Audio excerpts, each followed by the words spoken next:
រាជរដ្ឋាភិបាលថៃបានចោទកម្ពុជាថាបានដាំមីនថ្មីនៅតាមបណ្ដោយព្រំដែនកំពុងមានជម្លោះរវាងប្រទេសទាំងពីរក៏ប៉ុន្តែក្រសួងការពារជាតិកម្ពុជាបានច្រានចោលការចោទប្រកាន់របស់ថៃ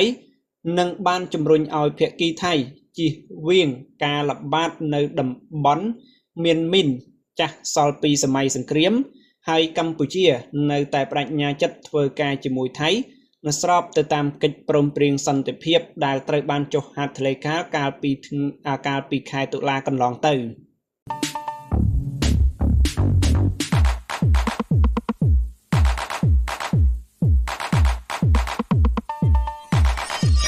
ខ្ញុំគណៈអាត្មាសូមនមស្ការនិងចម្រើនពរចំពោះគុណម្ចាស់បងប្អូនទាំងអស់អង្គទាំងអស់គ្នាដែលជាជនរួមជាតិកម្ពុជាជាទីគោរពជាទីស្រឡាញ់រាប់អានទាំងក្នុងនិងក្រៅប្រទេសដែលជាអ្នកចូលចិត្តនិយមតាមដាននៅខាងផ្នែកព័ត៌មានទាំងព័ត៌មានជាតិនិងអន្តរជាតិអញ្ចឹងនៅក្នុងវីដេអូនេះខ្ញុំគណៈអាត្មាមានខ្លឹមសារថ្មីយកមកចែករំលែកចែកជូនគុណម្ចាស់បងប្អូនទាំងអស់អង្គទាំងអស់គ្នាឲ្យបានដឹងប៉ុន្តែមុននឹងឈានចូលទៅដល់ខ្លឹមសារទាំងអស់ហ្នឹងបើសិនបើគុណម្ចាស់បងប្អូនទាំងអស់អង្គទាំងអស់គ្នាទៅចូលមកថ្មីកុំភ្លេចជួយចុច Subscribe Channel YouTube របស់ខ្ញុំគណៈអាត្មាម្នាក់មួយផងដើម្បីទទួលបានវីដេអូថ្មីក៏ដូចជាការលើកទឹកចិត្តដល់ខ្ញុំគណៈអាត្មាសម្រាប់ការធ្វើវីដេអូថ្មីបន្តទៀតហើយបើសិនជាគុណម្ចាស់បងប្អូនចង់ចូលរួមឧបត្ថម្ភអាចតាក់ទងមកខ្ញុំគណៈអាត្មាបានក្រែកចង់ប្រកេនកាហ្វេប្រកេនអីអាចតាក់ទងមកខ្ញុំគណៈអាត្មាបានតាមរយៈ link នៅក្នុង channel YouTube នឹងផ្ទាល់តែម្ដងគឺមានទាំង link Facebook ក៏ដូចជា link Telegram ផងដែរណាអញ្ចឹងគឺគុណម្ចាស់បងប្អូនអាចតាក់ទងមកបានអូខេអញ្ចឹងកុំឲ្យខាតពេលយូរអញ្ចឹងគឺព័ត៌មាននេះគឺជាសម្ដីរបស់ Donald Trump ដែលគាត់សំពងទៅលើក្បាលពូអាចោស៊ីមឲ្យវាបន្តអនុវត្តទៅតាមកិច្ចព្រមព្រៀងដែលបានចុះហត្ថលេខាគ្នារួចហើយប៉ុន្តែអាថៃវាអត់ព្រមអនុវត្តនោះទេ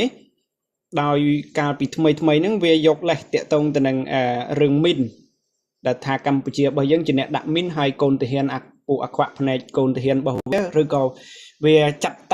ឲ្យសម្ដែងមិនដឹងមិនទេក៏បានទៅជន់មីនជន់អីហ្នឹងទៅហើយវារលេសអញ្ចឹងទៅដើម្បីរករឿងមកលើកម្ពុជារបស់យើងហើយនៅល្ងាចនេះថ្ងៃទីថ្ងៃទី12ខែវិច្ឆិកាឆ្នាំ2025នេះផ្ទាល់តែម្ដងពួកវាក៏បានបើកការបាញ់ប្រហារមកលើជនស៊ីវិលរបស់កម្ពុជារបស់យើងឲ្យរបួសចំនួន3នាក់ហើយនឹងបាត់បង់ជីវិតម្នាក់ផងដែរនេះគឺជាអ្វីដែលពួកវាបានធ្វើមកលើពួកយើងហើយសម្ដេចក៏បានថ្កោលទោសរួចទៅហើយដែរតែមិនដឹងថាយ៉ាងម៉េចយ៉ាងម៉ាទេយើងចាំមើលស្ថានភាពស្ថានភាពជាក់ស្ដែងពីខាងក្រមរាជរដ្ឋាភិបាលក៏ដូចជាខាងក្រសួងការពារជាតិគាត់គិតគូរយ៉ាងម៉េចទៀតចំពោះបញ្ហាហ្នឹងចំពោះរឿងហ្នឹងអូខេតោះយើងទៅមើលទាំងអស់គ្នាអញ្ចឹងនៅក្នុងនេះគេដាក់ថា breaking news ដែលខ្ញុំអាត្មាដកស្រង់ចេញមកពីកាសែត Fresh News អញ្ចឹងគឺសហរដ្ឋអាមេរិកជំរុញឲ្យកម្ពុជានិងថៃបន្តរក្សាសន្តិភាពនិងអនុវត្តតាមកិច្ចព្រមព្រៀងសន្តិភាពអញ្ចឹងគឺកាសែតហ្នឹងផ្សាយមកពី Reuters សារព័ត៌មាន Reuters អ្នកនាំពាក្យរបស់ក្រសួងការបរទេសអាមេរិកបានប្រាប់ទីភ្នាក់ងារសារព័ត៌មាន Reuters កាលពីថ្ងៃអង្គារទី11ខែវិច្ឆិកាថាសហរដ្ឋអាមេរិកកំពុងប្រមូលព័ត៌មានបន្ថែមអំពីឧបទ្ទវហេតុដែលទាហានថៃជន់មីននៅក្បែរព្រំដែនកម្ពុជា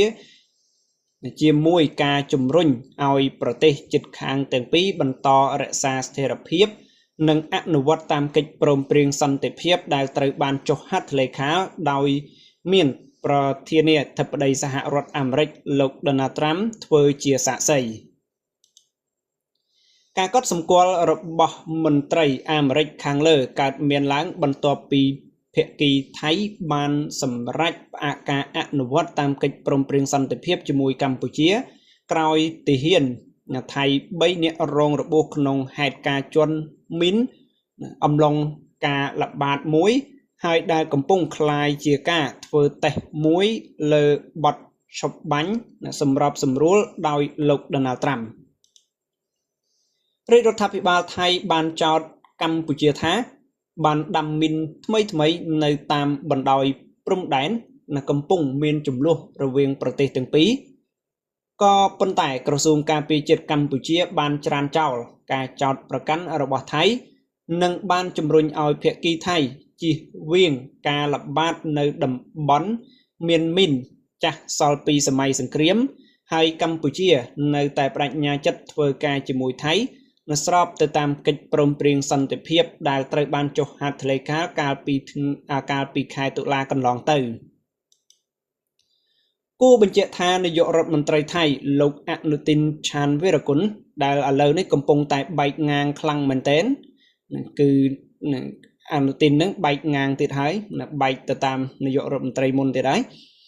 កាលពីថ្ងៃអង្គារបានប្រាប់ក្រសួងការពារជាតិផ្អាកទាំងអស់នៅការអនុវត្តតាមកិច្ចព្រមព្រៀងសន្តិភាពជាមួយកម្ពុជាដោយមិនមានការកំណត់ពេលណាបានន័យថាមិនមានការកំណត់នោះណាហើយថែមទាំងប្រកាសទៀតផងដែរថាសន្តិភាពបានបិទបញ្ចប់ហើយគឺជាអ្វីដែលអនុទិនបាននិយាយអញ្ចឹងគឺគុណម្ចាស់បងប្អូនអាចនឹងជ្រាបច្បាស់ហើយនេះគឺជាសារមួយគឺជាខ្លឹមសារមួយដែលខ្លីទេប៉ុន្តែលោក Donald Trump ហ្នឹងគឺឲ្យអនុទិនអនុវត្តទៅតាមកិច្ចព្រមព្រៀងជាមួយនឹងកម្ពុជាហើយនេះគឺអាចថាលេតបន្តិចសម្រាប់ព័ត៌មាននេះប៉ុន្តែនៅតែជាខ្លឹមសារមួយដែលល្អសម្រាប់ការចែករំលែកអញ្ចឹងគឺវីដេអូនេះមានតែប៉ុណ្្នឹងគុណម្ចាស់បងប្អូនទាំងអស់អង្គទាំងអស់គ្នាអញ្ចឹងបើសិនបើគុណម្ចាស់បងប្អូនពេញចិត្តកុំភ្លេចចុច like comment and share ហើយរាល់វីដេអូទាំងអស់ដែលតាក់ទងទៅនឹងពូអាចោស៊ីមនិងគុណម្ចាស់បងប្អូនដែលបានមើលហើយអាច comment បញ្ចេញកំហឹងនៅក្នុងcomment នឹងបានដើម្បីឲ្យខ្ញុំកណាដឹងថាតើមានប្រមាណអ្នកដែលខឹងទៅនឹងពូអាចោស៊ីមអីហ្នឹងខ្លាំងដូចខ្ញុំកណាស្មាពេលនេះដែរអញ្ចឹងណាហ្នឹងហើយប៉ុន្តែសូម comment ដោយពាក្យដែលមានក្រមសីលធម៌បន្តិចផងកុំឲ្យរៀងចេញមករៀងឆ្កងចងពេកវាអាចថា YouTube វានឹងចាប់អញ្ចឹងណា YouTube វានឹងចាប់ហើយ channel យើងនឹងអាចមានបញ្ហាអូខេអញ្ចឹងគឺនៅខ្ញុំកណាអាត្មាសូមអរគុណនិងអរគុណច្រើនសម្រាប់ការតាមដានហើយជាចុងក្រោយខ្ញុំកណាអាត្មាសូមនមស្ការលានិងចម្រើនពរលា